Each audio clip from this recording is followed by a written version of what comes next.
Let's take a look at some of the new Manifold Future technology that's beginning to appear in Viewer. It's called Future Viewer, and we're looking at Manifold Future here. This is the Manifold Viewer product you can download and use for free. What we're going to do is we're going to import a shapefile, and we're going to see how Viewer can automatically detect that the shapefile does not have projection information in it, and will alert us that we need to add it. So let's click File, Import, and we're going to click File here from that shows Mexico as areas, as polygons. And as you can see here, the shapefiles do not include a PRJ file. Now, modern shapefiles, when most GIS packages write shapefiles, they should include a .prj file to report projection, that is coordinate system information. But there are millions and millions of shapefiles out there which do not have PRJ files. And when you import them, there's absolutely no way of knowing what sort of projection the file uses. If we're lucky and we know what should be used, what coordinate system should be used, we can specify it.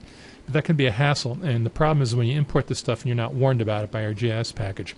Viewer, Radian, Manifold Future all now warn you if that's a problem. So we're going to click on this shapefile, we're going to import it, and it imports instantly. If we open it, it looks like Mexico, so that's perfectly cool, right? And you think all is hunky-dory. When we drag and drop it into the map here, I've created a Bing satellite layer. It doesn't appear, and why hasn't it appeared? Well, let's zoom out and take a look here near Africa.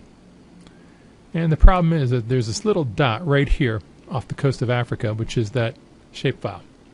That's because it was we did not specify what initial coordinate system it should use.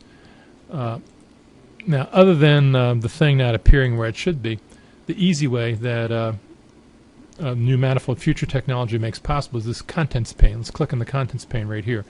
And you can see it's warning us in bright red letters that this shapefile has been brought in. It's been imported using pseudo Mercator projection. Now what Manifold Future does, and Future Viewer does it as well, is that whenever data is imported from a file which does not report projection information, does not report coordinate system information, the package automatically provides a provisional placeholder. That's an initial coordinate system that is just used as a placeholder, which we know we're going to have to change.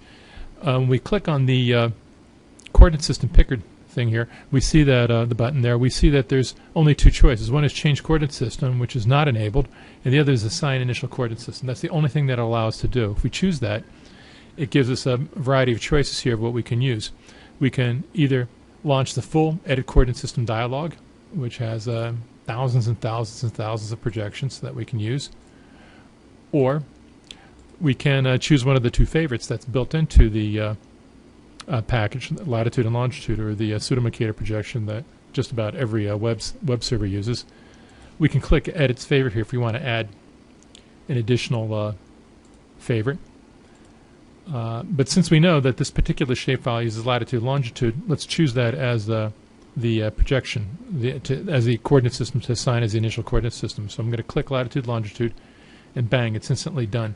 And you can see here in the contents pane that latitude and longitude is now shown as the initial projection, and now change coordinate system has been enabled, and repair initial coordinate system if we turned out we made a mistake and we didn't assign the right thing we want to change, we can do that. And as you can see, Mexico appears where it should belong. This is so cool and so easy to do that it's a big change from the prior world. If you think it's an easy thing to do to advise when any one of 500 or plus different data formats or data sources is not providing the correct projection information or fully projection information, it's not a simple thing. It's one of those behind-the-scenes things that Manifold does that makes it way easier to use. So I hope you've enjoyed this quick little video. I encourage you to dive into the contents pane to use it to your advantage and see how quickly all this stuff can happen. Thanks for watching, and goodbye from Radian Land. Well, that was fun. If you want to see more, visit us at www.manifold.net. As always, Manifold delivers the world's most advanced, highest quality spatial products for GIS and DBMS at a low price that you can afford. Once again, that's manifold.net. See you soon.